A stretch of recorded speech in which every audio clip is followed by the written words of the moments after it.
Good evening. Welcome to South Asia Newsline. I'm Lipakshi Khurana. Here are the top stories we're tracking for you on Tuesday, the 15th of December. Pakistan-Afghan leaders hold bilateral talks with Chinese Premier. Afghanistan promises to safeguard Tapi pipeline from possible threats. And Sri Lanka, US to hold first ever partnership dialogue to strengthen ties. And now for all the details. Pakistan and Afghan leaders on Tuesday met Chinese Premier Li Keqiang to strengthen bilateral and regional cooperation. The discussions were aimed at enhancing trade, investment, finance, transportation and culture between the neighbours. Chinese Premier Li Keqiang held bilateral meeting with Pakistan Prime Minister Nawaz Sharif on the sidelines of the Shanghai Cooperation Organization or SCO summit in central China. Both the leaders held talks on enhancing friendship and cooperation between the two countries. While speaking at a conference, Prime Minister Sharif reaffirmed Pakistan's commitment to countering terrorism and combating crime. Premier Li also met Afghan Chief Executive Abdullah, where he pledged support in Afghanistan's peaceful reconstruction and development. The two-day 14th Shanghai Cooperation Organization meeting was aimed at boosting international industrial cooperation.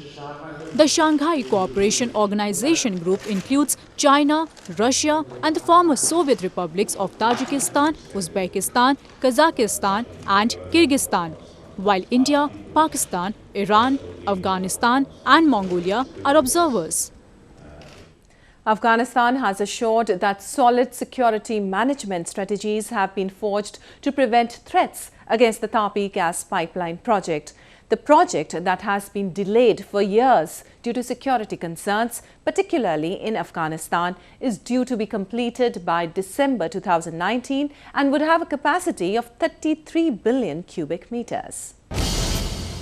With the commencement of Tapi gas pipeline project, concerns remain over the security of the project in Afghanistan as the pipeline will pass through volatile Herat and Kandahar provinces of the country.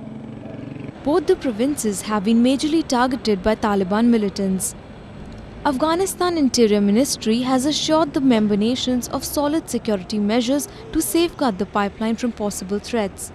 We will take and use all necessary measures to determine security and implementation of the project, Sadiq Siddiqui, spokesperson of Interior Ministry, said. Top leaderships from Turkmenistan, Afghanistan, Pakistan and India on Sunday jointly inaugurated the Tapi gas pipeline project, which is aimed at addressing Pakistan and India's energy requirements and also boost economic ties between the member nations. The pipeline will transfer billions of cubic meters of natural gas from Turkmenistan gas fields to Pakistan and onward to India via Afghanistan territory. But the deteriorating security situation in Afghanistan remains one of the main challenges as it could delay the implementation of the project. As public sector employees in Pakistan-administered Kashmir protest against the government over salary and other rightful demands, blame game has already begun in the assembly. Fed up with the apathy of government officials, the employees recently held a sit-in at the assembly premises. A report. Members of the opposition PMLN raised their voice in concern over the problems faced by the Secretariat employees in the Legislative Assembly of Pakistan-administered Kashmir ruled by the PPP government. The opposition leaders claimed they would solve all problems of the employees if brought to power, although successive governments are accused of paying little attention to their issues. The employees who held the protest in the assembly premises say they are maltreated and their salaries and other allowances have been withheld for months. लोगों को relaxation दे के आप उनको promote करते हैं, promote करने के बाद आप उनको प्राइस पोस्टिंग पर लगाते हैं। आपका क्या ख्याल है कि आपके काम आएंगे? सरकारी मुलाजमीन कोई जवाब नहीं होती। और जो मैं सरकारी मुलाजमीन को तंबीह करता हूं, मैं खुद अल्लाह को हाजिर डाल, अगर मुझे मौका मिला, अगर हमारी जमात को मौका मिला, कानून से कोई ताकतवर नहीं, हुकूमत से कोई ताकतवर नहीं। During the protest, employees' representatives accused the Revenue Department of unnecessarily interfering with the functioning of the Secretariat. They alleged that the Revenue Secretary was not issuing a notification for upgradation of their services. The opposition leaders claimed that public sector employees were suffering due to the flaws in the functioning of the administration.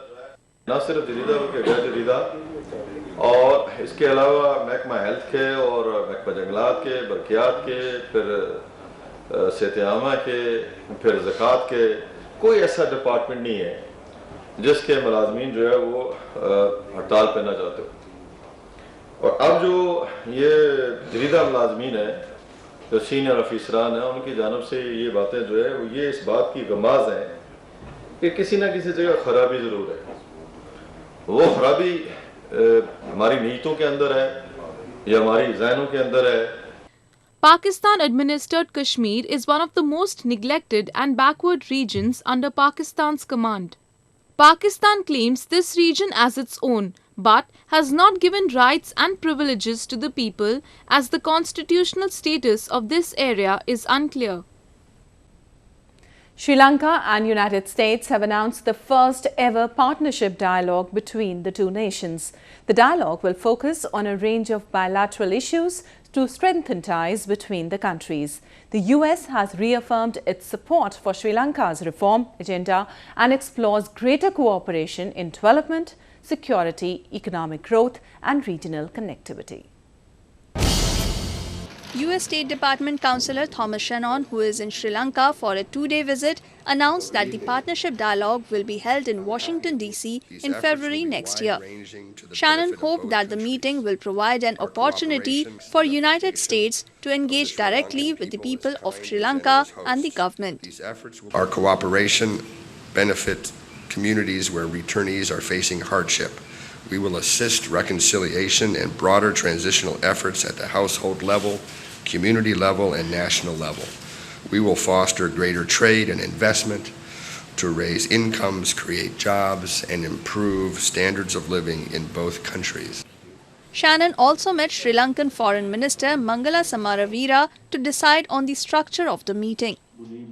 We discussed and decided on the key areas on which this dialogue will be based, namely governance, development cooperation, and people-to-people ties, economic cooperation, security cooperation, and international and regional affairs. These four areas were decided upon after discussion with both President and Prime Minister during the last few months, in the context of ways and means of developing the US-Sri Lanka relationship. Shannon is the third high-ranking U.S. official to visit Sri Lanka after President Maithripala Sirisena took charge of the office in January. Earlier, U.S. had drafted a resolution at the UN for promoting reconciliation, accountability and human rights in Sri Lanka in the aftermath of the nearly 3 decades of war in the country. Indian art market has never been so vibrant. With more Indians investing on collecting artworks, the art market is registering a steady growth. The Indian art market has come a long way from recession-hit days. The Indian art business is not only making big in the domestic circuit but also competing globally. Since the global economic slowdown in 2008, there has been an increase in the number of art initiatives such as fairs, biennials, museums, auctions and others to boost the market. Well, we've been present in India through an office for over 20 years. And we've been selling Indian art for over 250 years. You know, we have a very strong Indian team. We felt the time was really ripe to come and actually have live auctions here in the subcontinent, here in Mumbai. We have a very big collector base here. We have strong relationships. As I say, we had an office for a number of years. We believe in the market. We endorse the market. The culture of buying and collecting artifacts in India is still at a nascent stage. But its future prospect looks bright as not only there is considerable increase in the number of art collectors, but also clients are increasing the value of their purchases by nearly a double every year. The Indian market has been a steady one. We've had Indian sales since the mid-1990s. It's, in terms of value, not as high as the Chinese market in terms of, sales value. But what we see is the market's becoming more mature every year. The Indian art market presently is valued between $150 to $180 million, a substantial rise from $67 million in 2009. In Myanmar, an 8-member committee will ensure smooth transfer of power as for the first time. Since Myanmar's independence, the country will see its military government hand over its responsibilities to a civilian government. Both members of the outgoing military government and the National League for Democracy have formed the Joint Transition Committee. The committee is scrutinizing official documents and spending, starting from the President and Vice President's offices. When we look at the budget, we have to see how many projects they have intended for the next year, whether these projects are feasible or not.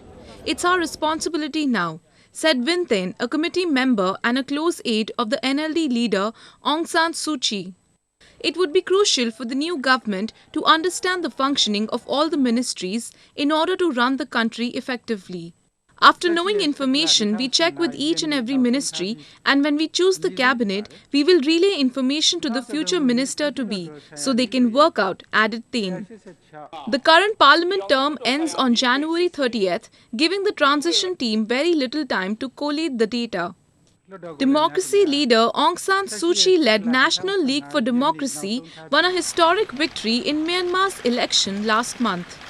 The party claimed a staggering majority in parliament, ending half a century of dominance by the military, but remains cautious over the ongoing delicate power transition now. It was a paradise for food lovers. A food carnival in southern India not only delighted the taste buds of visitors, but also endorsed the healthy food.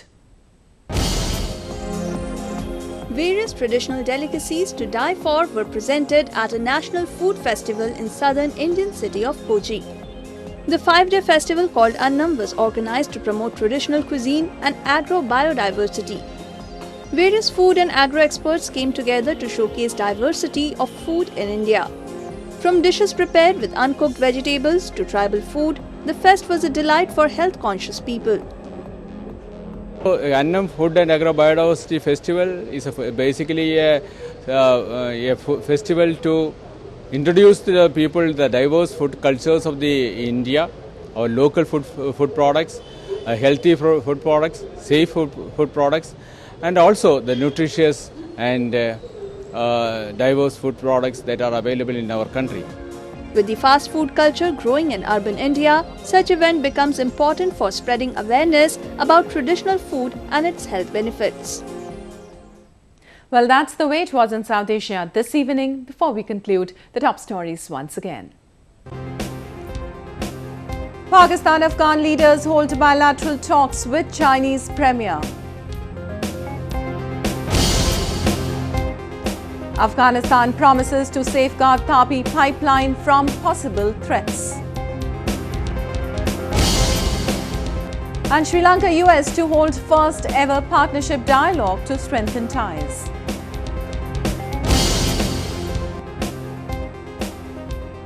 Now our viewers can watch the show on SouthAsiaNewsline.com. You can also visit us on Facebook.com/SAsiaNewsline and follow us on Twitter @SAsiaNewsline.